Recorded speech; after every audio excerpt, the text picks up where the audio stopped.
Shalom Bapak Ibu Saudara yang terkasih di dalam Tuhan. Bertemu lagi kita di dalam ibadah PA kita bersama malam hari ini. Mari sebelum kita sama-sama mempersiapkan hati kita untuk mendengarkan firman Tuhan, kita mau naikkan pujian, Tuhan aku rindu, Tuhan aku siap.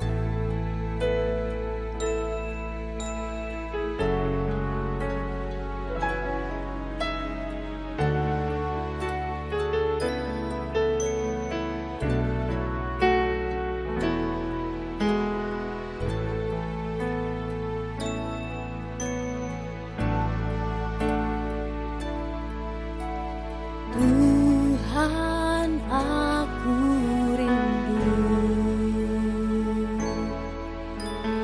Tuhan aku siap, penuhi aku dengan Roh-Mu, ku rindu lawatan-Mu.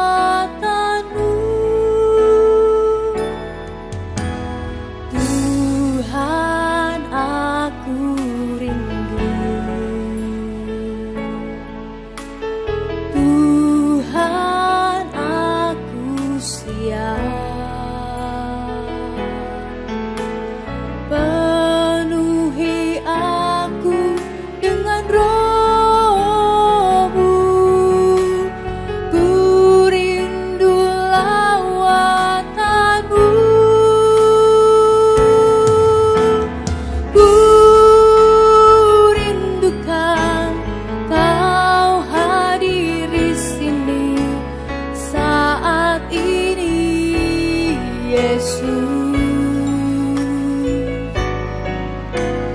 Ku rindukan Roh-Mu mengurapi saat ini, Tuhan.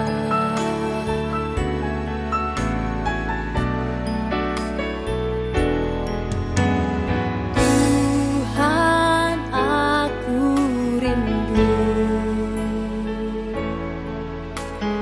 Tuhan aku siap, penuhi aku dengan Roh-Mu, ku rindu lawatan-Mu.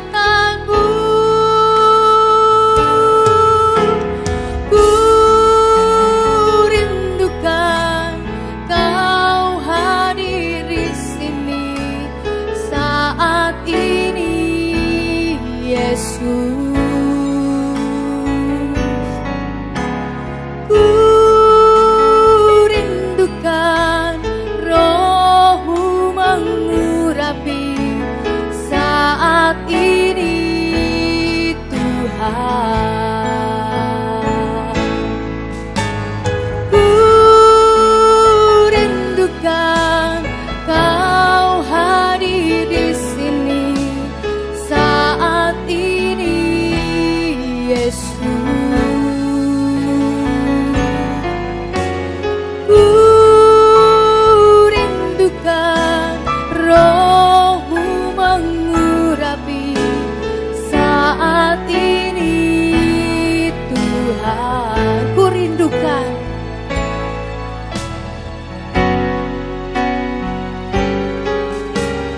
Ku rindukan Kau hadir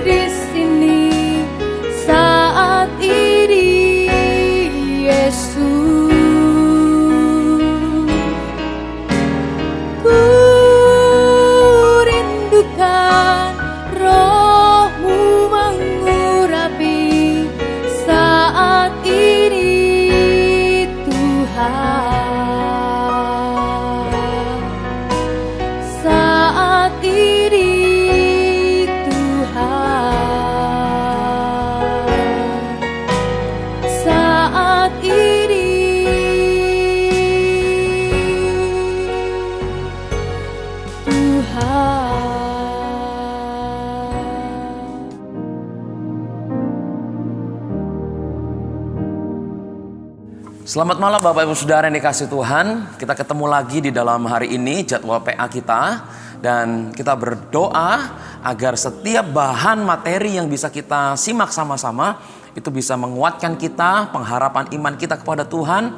Sehingga kita bisa mengasihi Tuhan lebih dalam lagi. Mari kita berdoa biar Tuhan pimpin kita masuk di dalam PA kita pada malam hari ini.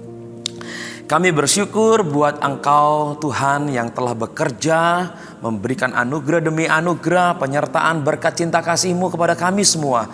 Sehingga tidak terasa hari demi hari kami bisa lalui itu semua bersama-sama dengan Tuhan. Tuhan sudah memberkati kami dengan limpah. Dan itu sebabnya kami juga mau menjadi pribadi yang kuat di dalam Tuhan. Tidak hanya hari ini dan tahun ini, tapi kami mau kuat di dalam Tuhan sampai selama-lamanya. Terima kasih Bapa, pimpinanmu atas kami, berkati kami agar firman Tuhan bisa berbicara kuat kepada kami semua. Terima kasih Bapa, di dalam nama Tuhan Yesus Kristus kami berdoa. Haleluya. Amin. Baik Bapak Ibu Saudara, mari kita membuka di dalam Mazmur. Saya masih ingin melanjutkan materi dari Mazmur pasal yang pertama, Saudara. Kali ini kita akan melihat di dalam Mazmur pasal yang pertama ayat yang kedua. Beberapa waktu lalu kita sudah melihat di dalam Mazmur 1 ayat yang pertama. Hari ini Mazmur pasal yang ke-1 ayat yang kedua. Kita akan coba melihat bagian ini Saudara. Mazmur pasal pertama ayat yang kedua. Demikian firman Tuhan berbunyi.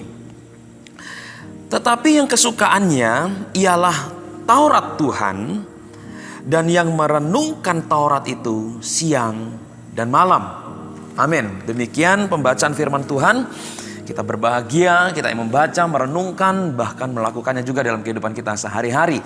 Saudara yang dikasihi oleh Tuhan, setiap orang tentunya kepingin ada yang namanya sisi kuat dalam kehidupannya. Mungkin dia ingin sisi kuat bekerja, mencari nafkah. Dia banting tulang, dia ingin berhasil, dia harus jadi orang yang kuat. Baik, ada orang yang ingin kuat di dalam sisi disiplinnya. Bagaimana bangun pagi, dia mengatur waktu, mengatur pekerjaan. Sehingga apa yang terjadi? Bahwa waktu yang dia lewati itu begitu efektif. Ada orang yang ingin kuat dalam mengatur keuangan. Agar keuangan itu tidak bocor, keuangan tidak dibagikan kepada sesuatu yang tidak perlu. Tetapi keuangan ini bisa dikelola. Nah saudaraku, kita lihat saja hari ini rumah ada di mana-mana. Orang bangun rumah, kalau ada berkat lebih tidak mau hanya bangun rumah saudara hari-hari ini. Tapi bagaimana hari ini membangun rumah dengan begitu kuat, begitu kokoh. Itu sebab kadang ada istilah rumah tahan gempa. Kenapa bisa demikian? Karena dari strukturnya diperhatikan, dari materialnya diperhatikan, dari konsep membangunnya diperhatikan. Itu sebabnya sekarang ramai bagaimana konsep baja ringan. Kenapa? Mengurangi berat rumah itu sendiri. Sehingga rumah didesain begitu rupa sehingga pada waktu ada gempa rumah ini dapat kuat berdiri dengan kokohnya. Saudaraku, kita bisa berbicara tentang rumah. Kita bisa berbicara tentang kehidupan kita pribadi untuk bisa menjadi kuat. Tapi hari ini kita akan melihat dengan satu tema bagaimana kita bisa menjadi pribadi yang kuat di dalam Tuhan. Beberapa waktu lalu kita melihat bagaimana menjadi pribadi yang diberkati Tuhan. Dan hari ini kita akan melihat bagaimana untuk bisa menjadi seorang pribadi yang kuat di dalam Tuhan. Nah, apa yang perlu diperhatikan agar kita bisa kuat di dalam Tuhan? Saya akan membacakan di ayat yang kedua bagian A. Demikian firman Tuhan berbunyi. Tetapi yang kesukaannya ialah Taurat Tuhan. Saya ulangi saudaraku. Tetapi yang kesukaannya ialah Taurat Tuhan. Amin. Yang pertama saudara, bagaimana untuk bisa kuat di dalam Tuhan? Yang pertama adalah punyailah relasi yang kuat kepada Tuhan. Saudaraku, sebuah relasi itu tidak hanya dibangun hari ini, mungkin hanya sudah punya HP, punya pulsa, punya paket internet, sehingga kita bisa melakukan komunikasi. Baik itu melalui telepon ataupun melalui video call dan lain sebagainya. Tidak hanya punya peralatan sarana dan prasarana itu, maka kita bisa berkomunikasi dan kita akhirnya punya relasi yang kuat. Tidak saudaraku. Saudaraku, kalau Bapak Ibu mau melihat Di HP Bapak Ibu Saudara masing-masing, saya percaya ada ratusan nama. Betul? Baik itu orang yang di luar pulau sampai orang yang ada di tetangga kita. Coba perhatikan sama-sama. Dari antara ratusan nama yang ada di phone book Bapak Ibu Saudara semua di dalam HP, kira-kira berapa banyakkah dari antara ratusan nama itu Bapak Ibu punya relasi yang kuat dengan mereka? Bukankah nama mereka ada di dalam list phone book yang ada di HP? Bukankah Bapak Ibu Saudara punya HP, punya pulsa, punya paketan internet, bisa melakukan komunikasi? Tetapi apakah secara otomatis kalau punya sarana prasarana komunikasi ini pasti menjamin sebuah relasi yang baik? Jawabannya adalah belum tentu. Saudaraku yang dikasihi oleh Tuhan, relasi yang baik, relasi yang kuat juga tidak ditentukan dari kesukaan atau hobi yang sama. Contoh, ambil salah satunya sebagai orang yang suka mancing. Di tempat pemancingan, di kolam pemancingan itu ada puluhan orang banyaknya. Ada yang berpetak-petak, semakin banyak petak pancingnya bisa jadi sampai 100 orang lebih. Nah, saudara ini kasih Tuhan, orang yang suka mancing, punya hobi mancing, mungkin tiap memancing ketemu. Mungkin pada waktu pagi pancing atau besoknya memancing ketemu lagi dengan orang yang sama. Pertanyaannya, apakah ketika punya hobi yang sama maka pasti punya relasi yang kuat? Jawabannya belum tentu. Kenapa? Bahkan ada orang yang sama-sama mancing di situ, mungkin sudah berbulan-bulan lamanya ketika memancing tersebut, mungkin hanya tahu. Mungkin duduknya hanya ada di situ, kita tahu. Tapi belum tentu tahu namanya. Belum tentu tahu rumahnya. Belum tentu punya relasi yang kuat dengan orang itu. Nah, saudaraku yang dikasih oleh Tuhan, lalu apa itu relasi yang baik? Apa itu relasi yang kuat? Terutama saudara, ketika kita mau berbicara, kita sebagai orang percaya, kita mau mengatakan, Tuhan, saya mau punya relasi yang kuat dengan Tuhan. Nah, saudaraku yang dikasih oleh Tuhan, di dalam ayat 2a dikatakan dengan sangat jelas sekali di ayat 2a, tetapi yang kesukaannya, saya baca dengan perlahan saudara, tetapi yang kesukaannya ialah Taurat Tuhan. Tidak ada lain. Tuhan tidak mengatakan di dalam Mazmur 1 ayat kedua, yang kesukaannya adalah jalan-jalan, yang kesukaannya adalah berbagai macam kegiatan. Tidak. Tuhan dengan pesan yang sangat jelas dan singkat dan padat, Tuhan mengatakan di dalam ayat kedua bagian A, dikatakan orang kalau mau punya relasi yang kuat dengan Tuhan, dimulai dari mana? Yaitu dimulai dengan yang kesukaannya ialah Taurat Tuhan. Saudaraku dikasih oleh Tuhan, mari kita lihat pelan-pelan. Yang namanya kesukaan itu berbicara soal kerinduan. Yang namanya kesukaan itu berbicara soal kesenangan. Kesukaan itu adalah sesuatu yang nikmat. Dan tentunya saudara, kesukaan itu adalah adanya porsi yang lebih besar kepada hal-hal yang tidak disukai. Contoh saudara, contoh. Kita di rumah mungkin punya tanaman, banyak bunga. Tapi hanya ada 1-2 bunga yang kita suka. Kita tanam banyak bunga. Tapi 1-2 bunga ini itu adalah bunga kesukaan kita. Maka apa yang terjadi? Kita bisa lihat bunga yang lain, tapi pasti lihat bunga yang ini. Kenapa? Karena bunga ini adalah bunga kesukaan kita. Bisa jadi kita lihat bunga yang ini, belum tentu lihat bunga yang lain. Kalau kita lihat bunga yang lain, pasti akan melihat bunga yang ini. Kenapa saudaraku? Ada 1 poin.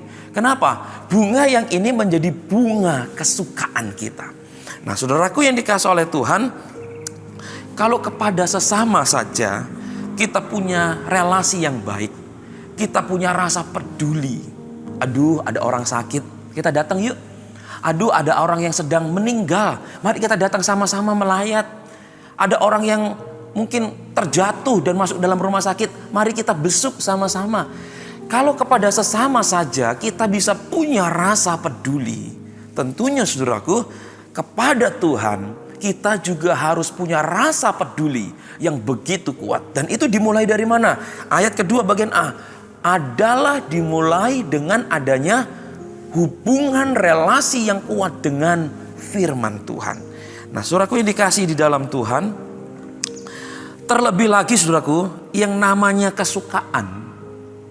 Kesukaan itu tidak hanya berbicara soal rasa peduli.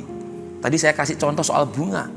Kalau saya suka bunga yang ini dibanding yang lain, itu artinya saya menaruh rasa peduli yang jauh lebih besar. Saya menaruh rasa hati saya untuk peduli, hati yang begitu lebih lagi porsinya. Kenapa? Saya suka.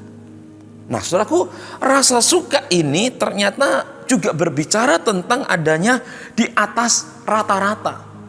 Kalau yang lain bisa 2 hari sekali, mungkin yang lain bisa 1 hari sekali.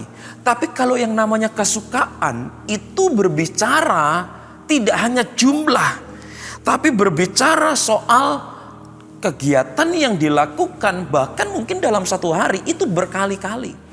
Dengan kata lain saudaraku, yang namanya kesukaan itu sudah menjadi kebiasaan. Saya suka dan saya melakukan berkali-kali dan itu menjadi kebiasaan. Dan itu menjadi pola hidup. Dengan kata lain saudaraku, ketika kita ingin menjadi pribadi yang kuat kepada Tuhan, maka tidak ada cara lain. Firman Tuhan mengatakan dalam ayat 2 bagian A, dikatakan apa? Yang kesukaannya ialah firman Tuhan. Mari dalam kehidupan kita sehari-hari, mari kita coba cross check. Di ayat 1, beberapa waktu lalu kita lihat pribadi yang diberkati Tuhan. Ternyata untuk menjadi pribadi yang diberkati Tuhan itu ada kaitannya dengan ayat kedua, yaitu apa? Harus menjadi pribadi yang kuat di dalam Tuhan. Di dalam pribadi yang kuat kepada Tuhan inilah mari kita juga berkaca, bercermin saudara. Sudahkah firman Tuhan itu sudah menjadi pola hidup? Firman Tuhan sudah menjadi ciri khas. Firman Tuhan sudah menjadi kesukaan dalam kehidupan kita. Kita mungkin bisa baca koran, kita bisa buka HP. Pertanyaannya, seberapa banyak kita senggol, kita sentuh akan firman Tuhan? Berapa banyak kita punya waktu berdoa kepada Tuhan secara khusus? Berapa banyak kita punya waktu untuk saya merenungkan, membaca akan firman Tuhan? Nah, saudaraku ini dikasih oleh Tuhan, Tuhan mengatakan, kalau kita mau kuat kepada Tuhan, Tuhan memberikan bocoran kepada kita di ayat kedua, dikatakan apa? Sukalah kepada firman Tuhan. Nah, saudaraku ini dikasih oleh Tuhan, Tuhan ingin mengatakan pribadi yang kuat di dalam Tuhan tentunya adalah pribadi yang punya hasrat, pribadi yang punya passion, pribadi yang punya rasa peduli, bahkan pribadi yang terbiasa untuk tidak melepaskan diri, tidak menjauhkan dirinya dari firman Tuhan. Nah, saudaraku yang dikasih oleh Tuhan, itu sebabnya bukan berarti kalau suka firman Tuhan baca lagi, 1 jam kemudian baca lagi, setengah jam kemudian baca lagi. Tentunya tidak demikian. Kita bisa melakukan banyak aktivitas, tetapi bagaimana saudaraku, kesukaan itu membuat diri kita tidak jauh dari firman Tuhan. Kesukaan akan firman Tuhan itu tidak membuat kita punya jarak yang jauh kepada Tuhan yang tertulis nyata di dalam firman Tuhan yang diberikan kepada kita semua. Nah, saudaraku yang dikasihi oleh Tuhan, itu sebabnya kalau kita melihat dalam perjanjian lama bagaimana orang Israel mendidik anaknya, orang Israel mereka mengikatkannya di lengannya. Ada satu kain dituliskan Taurat di dalamnya, diikatkan di keningnya. Dituliskan di kain, digulungkan dan dikalungkan di leher anaknya. Agar apa? Taurat itu teringat, Taurat itu terbaca, Taurat itu dibawa oleh si anak kemanapun dia ada. Hari ini mungkin kita tidak memakai cara seperti itu. Kita mendidik anak, kita menjalani berkeluarga, kita menjalani pekerjaan, mungkin tidak pakai cara yang itu lagi. Tetapi saudaraku yang dikasihi oleh Tuhan, firman Tuhan ingin mengajarkan kepada kita, jangan kita jauh dari firman Tuhan. Tentunya saudaraku, tidak jauh dari firman Tuhan, ini ingin mengajak kita untuk mengenal Tuhan secara personal. Kesukaannya ialah firman Tuhan itu berbicara tidak hanya adanya sarana yang kita bisa baca untuk tahu mengenal tentang Tuhan, tapi ini berbicara tentang hubungan pribadi, hubungan personal kita dengan Tuhan. Oleh karenanya itu saudaraku, pemazmur mengatakan dengan jelas kalau mau kuat di dalam Tuhan adalah dilakukan dengan yang kesukaannya adalah firman Tuhan. Siapapun dia harus punya kesukaan untuk mengenal Tuhan. Baik para pekerja, baik para pelayan Tuhan, baik anak sekolah minggu, baik siapapun, kalau berani mengatakan saya orang percaya, saya murid Tuhan Yesus, maka harus berani pula mengatakan saya punya hubungan yang dekat dengan Tuhan.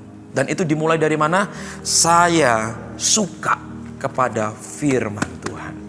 Saudaraku ini kasih Tuhan, tidak bisa seseorang mengatakan saya suka nonton film action, tapi ketika nonton orang berkelahi di film, ada orang yang berdarah, dia tidak suka nonton. Dia mengalihkan channel TV-nya, dia mengganti dengan film yang lain. Tidak bisa. Orang kalau suka nonton film, suka hobi nonton film action, maka dia pun akan diikuti. Oh, saya suka nonton film yang berkelahi, yang silat, yang kungfu, yang karate. Tidak takut dengan darah yang bercucuran. Kenapa? Karena itu bagian dari film action. Begitu juga kita dengan Tuhan, saudara. Kalau kita mau mengatakan saya kuat di dalam Tuhan, tidak bisa dipisahkan dari bagaimana firman Tuhan itu hidup dalam diri kita. Nah, saudaraku yang dikasihi oleh Tuhan, kesukaan dalam mengenal Allah akan menghasilkan relasi yang kuat yang akan membawa kita untuk menjadi pribadi yang kuat pula di dalam Tuhan. Mari perhatikan. Saudaraku, tidak ada khotbah, tidak ada buku rohani yang akan membuat kita mengenal Allah dengan sekejap. Tidak ada. Saya ulangi saudaraku, tidak ada buku, tidak ada khotbah yang mampu membuat kita mengenal dengan Allah dengan kuat dengan sekejap. Tidak ada. Tidak ada. Semuanya membutuhkan proses, dan proses itu dimulai dari mana? Firman Tuhan. Firman Tuhan yang bisa kita baca dalam rumah kita, yang kita bisa baca dalam waktu luang kita. Saudaraku, itu sebabnya jadi sangat terasa sekali benang merahnya ketika pemazmur mengatakan, menuliskan yang kesukaannya adalah firman Tuhan. Ini mengajarkan kepada kita bahwa mengenal Allah itu butuh proses. Dan proses ini dimulai dengan membangun kebiasaan untuk suka kepada firman Tuhan. Jadi sangat jelas saudaraku benang merahnya. Kalau kita mau diberkati Tuhan, maka kita harus kuat di dalam Tuhan. Ketika kita mau kuat di dalam Tuhan, maka kita harus dibangun dengan apa? Kita harus suka kepada firman Tuhan. Ketika firman Tuhan menjadi kesukaan kita, maka mau tidak mau, pasti yang namanya kesukaan akan menjadi kebiasaan dalam diri kita. Dan kebiasaan inilah yang menjadi pola hidup diri kita kepada Tuhan. Saudaraku yang dikasihi oleh Tuhan, sejauh mana firman Tuhan sudah menjadi kebiasaan, kesukaan, bahkan juga menjadi harapan kita dalam kita menjalani hidup-hidup kita yang berat dalam dunia ini. Selanjutnya saudaraku, kadang kita perlu contoh. Di mana sih kita bisa mendengarkan firman Tuhan? Ada 2 contoh kecil saja. Ada banyak hal yang bisa menjadi contoh di mana kita bisa berhubungan, berelasi dengan Tuhan dalam firman Tuhan. Contoh kecil adalah melalui dengan apa? Pada waktu kita bergereja. Saudaraku yang dikasihi oleh Tuhan, kita tidak bisa mengatakan, saudaraku tentunya, saya kuat di dalam Tuhan, kita kuat di dalam Tuhan, tapi kalau ke gerejanya jarang-jarang, permisi bicara. Kita tidak bisa mengatakan imanku kuat di dalam Tuhan, rohaniku terbangun kuat di dalam Tuhan, kalau pada waktu ibadah kebaktian kita bolong-bolong datang kepada Tuhan. Kita pada waktu kebaktian kita mondar-mandir keluar masuk ruangan kebaktian. Saya katakan, kita mau dapat firman Tuhan seperti apa? Mungkin kita dengar firman Tuhan cuma 10%. Kita dengar firman Tuhan 30%, 50%. Saya katakan ini tidak utuh. Tidak utuh saudaraku. Firman Tuhan ini mengatakan yang kesukaannya, Itu sebabnya perlu kadang diperhatikan. Pada waktu kebaktian sebelum dimulai, ada kalanya mari persiapkan diri dari rumah. Jam waktu berangkatnya, sampai gerejanya jam berapa. Usahakan kalau bisa tidak terlambat, saudara. Kenapa? Tidak terlambat itu tidak hanya berbicara saya datang ke gereja tepat pada waktunya. Tapi tidak terlambat itu juga berbicara tentang apa? Bagaimana kita menghormati Tuhan dalam kehidupan kita. Dalam kehidupan kebaktian kita juga. Saudaraku yang dikasihi oleh Tuhan, mari kita ingat. Ibadah itu bukan hanya kita datang ke gereja pada jam kebaktian itu diadakan. Tidak. Tapi yang namanya ibadah itu adalah bersekutu bersama-sama dengan kumpulan orang beriman dalam sebuah ibadah. Itu adalah ibadah. Saya ulangi saudaraku, yang namanya ibadah itu tidak kita datang ke gereja pada waktu jam kebaktian. Tidak. Namanya ibadah itu adalah bagaimana kita bersekutu, berkumpul bersama-sama dengan saudara seiman. Untuk apa? Melakukan ibadah, melakukan penyembahan kepada Tuhan. Saudaraku ini dikasihi oleh Tuhan, oleh karenanya jangan berkata berapa kali saya datang ke gereja, berapa kali saya hadir kebaktian. Jangan, tapi mari kita berkata berapa banyakkah firman Tuhan yang sudah saya dapatkan ketika saya berkumpul dengan saudara seiman, ketika ada di gereja pada jam kebaktian. Kalau kita ke gereja hanya ada jam kebaktian, saya mengatakan permisi bicara, ini bukan kebaktian, ini bukan ibadah. Ada banyak orang datang ke gereja dalam jam kebaktian, tapi kalau dia tidak berkomunikasi dengan Tuhan, dia tidak mendengarkan pesan Tuhan. Saudaraku, yang namanya ibadah, orang Israel itu datang ke bait suci. Mereka tidak hanya membawa korban, tetapi pada waktu korban itu disembelih, ada satu bagian di ruang Maha Kudus. Ketika imam yang bertugas masuk ke dalamnya, imam tidak melakukan banyak hal. Imam hanya mendengarkan pesan Tuhan di situ. Pada waktu di pelataran, banyak orang datang, jemaat datang, membawa korban, bawa persembahan. Baik, rame saudaraku ini kasih oleh Tuhan. Ada banyak orang berbicara sana dan berbicara sini. Tapi ketika masuk ke dalam sebuah ruang Maha Kudus, di situ hanya ada satu suara, hanya ada satu pesan, dan itu adalah suara dan pesannya Tuhan. Pada waktu orang ke gereja, pada waktu orang jam kebaktian sekalipun datang ke gereja, tapi kalau tidak mendapatkan pesan dan suara Tuhan, saya mengatakan hati-hati. Ini bukan ibadah. Ini hanya menjadi ciri khas saya orang Kristen, maka saya ke gereja. Ke gereja bukan hanya soal kehadiran, tapi ke gereja itu mencari suara Tuhan untuk diri kita sebagai jemaat dan domba-dombanya Tuhan. Saudaraku ini dikasihi oleh Tuhan, itu sebabnya mari kita melihat, saudaraku, dalam kebaktian, sudahkah saya dengar akan firman Tuhan?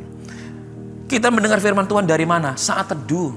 Kita doa pagi, doa malam, kita punya relasi yang khusus. Kita baca firman Tuhan. Saudaraku, jangan bolong-bolong. Jangan jarang-jarang. Kenapa?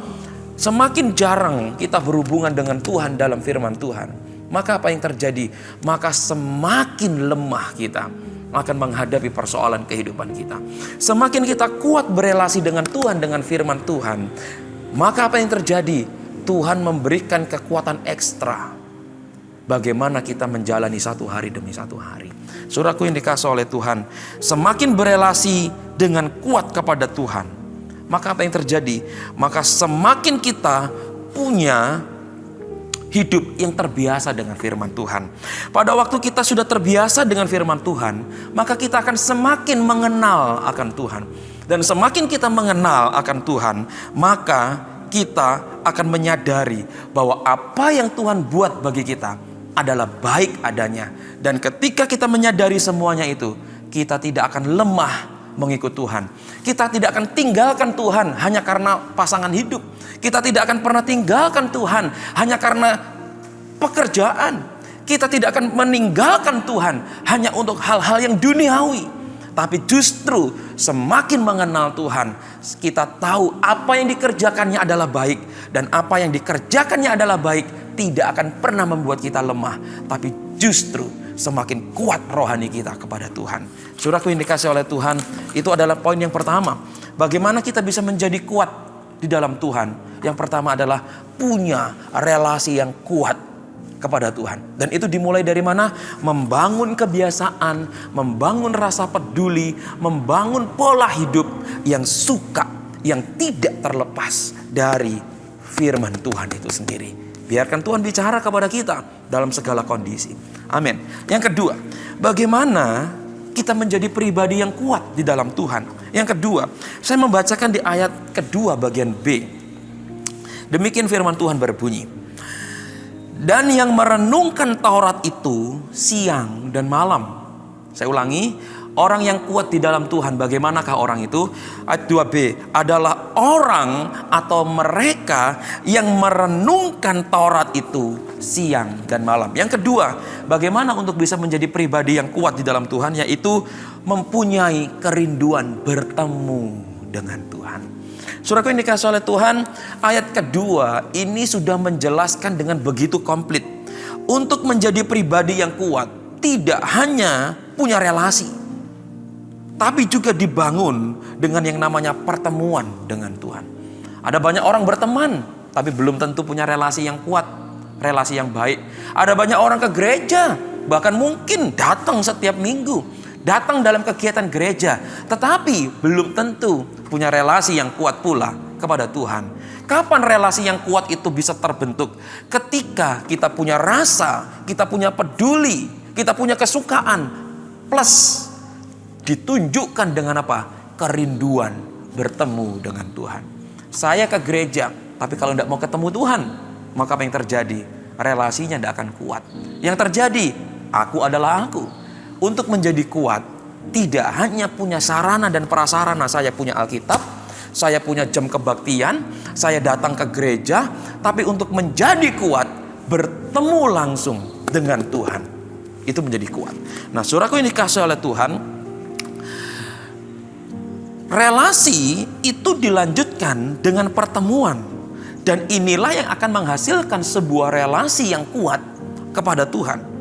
Pribadi yang kuat dalam Tuhan tidak hanya punya relasi, sekali lagi tadi saya katakan, tetapi punya kerinduan bertemu dengan Tuhan. Dan bertemu dengan Tuhan itu bisa dimulai dengan apa? Satu hal yang simpel, merenungkan firman Tuhan.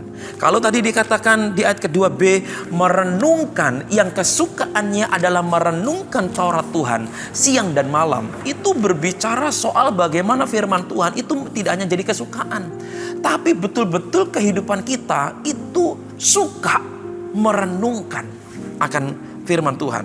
Perhatikan saudara, di ayat 2b, di situ dikatakan yang kesukaannya merenungkan Taurat Tuhan siang dan malam.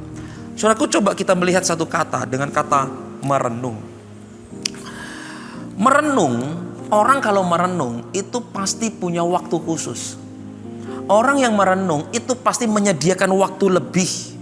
Orang yang merenung itu pasti melakukan konsentrasi. Tidak mungkin saudara orang merenung sesuatu tapi disambil dengan kegiatan yang lain. Tidak. Orang merenungkan sesuatu hal itu pasti dia menaruh waktunya, dia menaruh kegiatan yang khusus di situ, dan dia konsentrasi di situ. Bahkan saudaraku, orang yang merenung itu memisahkan diri dari keramaian untuk apa? Dia bermeditasi. Dia memisahkan dari keramaian untuk apa? Saya mengambil bagian ini dan saya renungkan itu berkali-kali dalam kehidupan kita.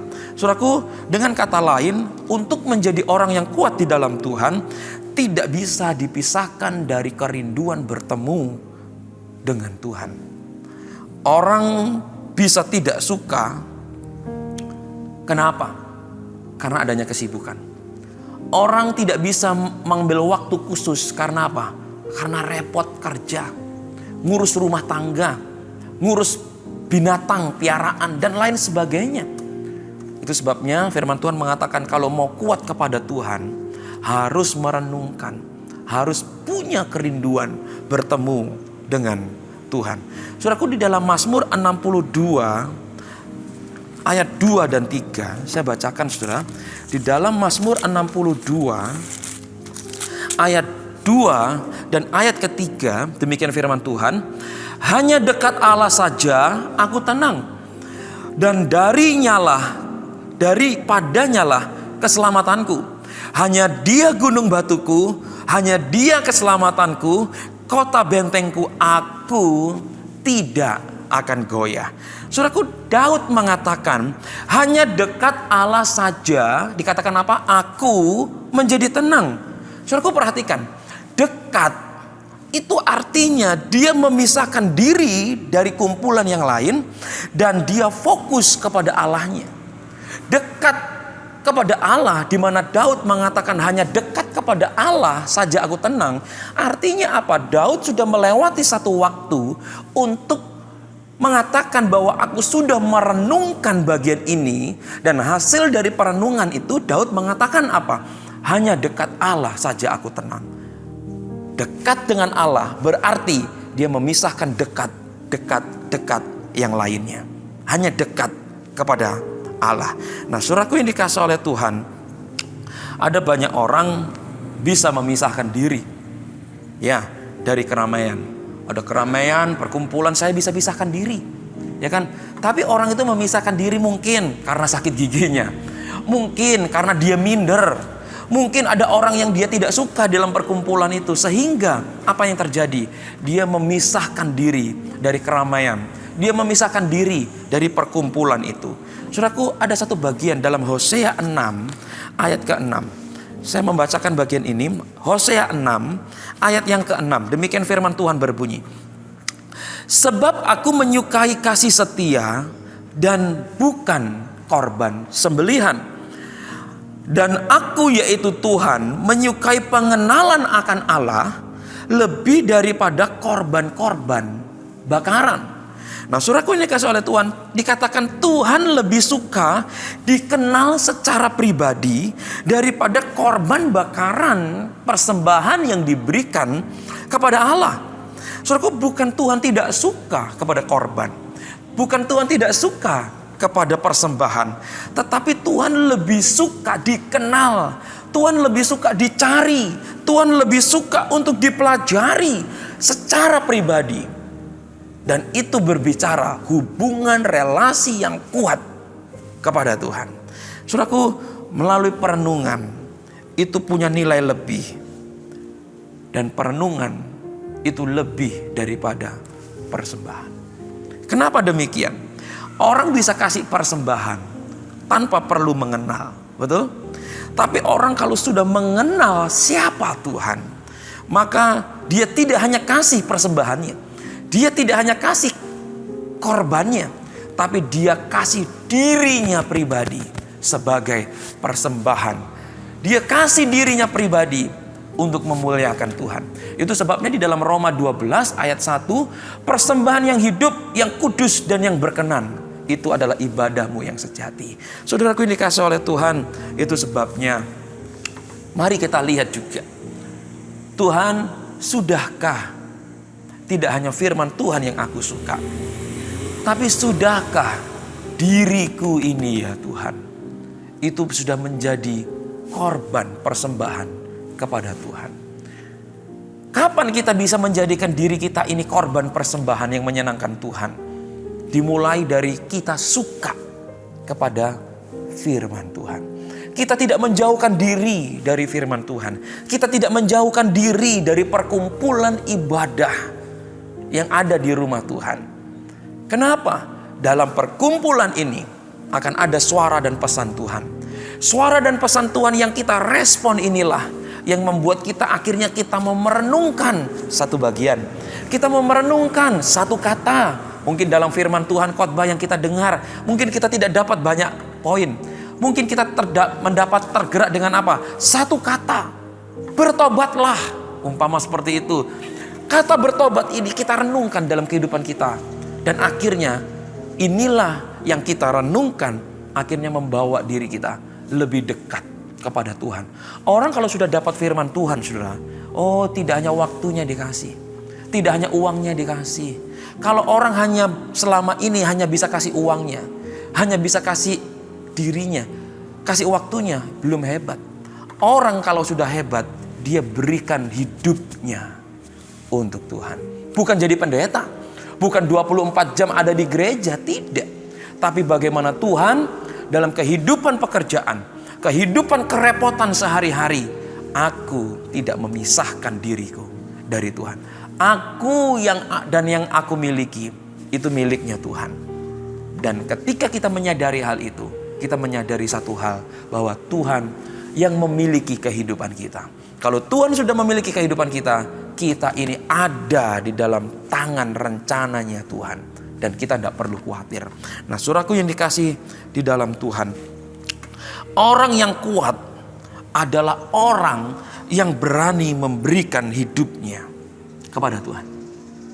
Orang yang berani memberikan hidupnya kepada Tuhan dimulai dari mana? Orang yang berani untuk merenungkan kasih Tuhan yang besar dalam kehidupan kita masing-masing. Saudaraku ini kasih oleh Tuhan, inilah sebabnya di ayat pertama Tuhan mengatakan, engkau diberkati dengan limpah karena engkau punya relasi yang kuat dengan Tuhan. Engkau diberkati dengan limpah oleh Tuhan karena engkau punya kerinduan bertemu dengan Tuhan. Saudaraku yang dikasih oleh Tuhan, mari kita terus rindu. Kita punya relasi yang kuat, kita punya hubungan yang kuat, dan Tuhan, aku mau rindu berjumpa dengan Tuhan. Pasti pada waktu kita menutup mata, kita akan bertemu dengan Tuhan muka dengan muka. Tapi sebelum itu terjadi, mari kita juga ungkapkan dalam kehidupan kita, Tuhan, aku rindu bertemu dengan Tuhan. Dengan apa? Melalui firman Tuhan, melalui sebuah kejadian, baik itu sukacita, baik itu duka cita, baik itu persoalan kehidupan, Tuhan mampu berbicara kepada kita. Dan itu akan menguatkan kita. Itu sebabnya saudaraku, renungkan firman Tuhan. Ada satu pujian, ku renungkan firman-Mu siang dan malam. Mari kita mau mengatakan, Tuhan, saya mau. Saya seorang sekolah, saya seorang pekerja, mungkin saya seorang janda, seorang duda, mungkin saya seorang yatim piatu. Tapi Tuhan, saya mau belajar untuk suka merenungkan, suka bertemu dengan Tuhan. Saudaraku yang dikasih oleh Tuhan, mari dalam materi PA yang tidak panjang pada hari ini, mari kita mau mengatakan, Tuhan, aku mau diberkati Tuhan. Aku mau menjadi orang yang kuat. Dan orang yang kuat bukan hanya ditentukan dari fisik yang kuat, tapi juga ditentukan dari bagaimana kita punya kehidupan kerohanian yang kuat. Dan kehidupan yang kuat tidak akan mungkin untuk tidak bertemu dengan Tuhan. Tapi pasti ada punya passion, hasrat untuk bertemu dengan Tuhan, berdoa kepada Tuhan, memuji Tuhan, dan itu yang Tuhan akan kerjakan dalam kehidupan kita. Kiranya materi ini memberkati kita semua, sama-sama maju dalam Tuhan, sama-sama berguna buat Tuhan. Tambah hari semakin melayani Tuhan, semakin mengasihi Tuhan, dan kita diberkati dan untuk memberkati banyak orang dan juga untuk rumah Tuhan kita masing-masing. Mari kita berdoa bersama-sama, kita bersyukur kepada Tuhan. Terima kasih Bapa, PA kami malam ini sudah selesai. Mungkin kami tidak membahas banyak hal, tetapi Tuhan, kami mau mengatakan pada PA malam hari ini, kami mau menjadi pribadi yang kuat. Tidak hanya untuk bisa mendapatkan berkat Tuhan dengan lebih, tapi semakin kami kuat di dalam Tuhan, itu artinya kami punya relasi yang kuat. Kami merasakan Tuhan itu hidup. Kami merasakan Tuhan itu dahsyat dalam beserta dan menolong kami. Dan itu yang membuat langkah kaki kami tidak lemah, tidak goyah. Tapi semakin hari kami semakin kuat di dalam Tuhan. Karena firman Tuhan itu mempertemukan kami dengan Sang Pencipta kami, Sang Juru Selamat kami, yaitu Tuhan Yesus Kristus namanya. Berkati kami semua dimanapun kami berada. Kiranya tangan Tuhan menyertai, memberkati kami semua, baik siang dan malam, menjauhkan dari mara bahaya. Berkat Tuhan itu limpah ruah bagi orang yang berserah, berharap kepada Tuhan. Terima kasih Bapa, kami serahkan PA ini ke dalam tangan-Mu. Tuhan yang memberkati kami semua. Di dalam nama Tuhan Yesus Kristus kami berdoa. Haleluya. Amin. Selamat malam. Tuhan Yesus memberkati kita semua. Shalom.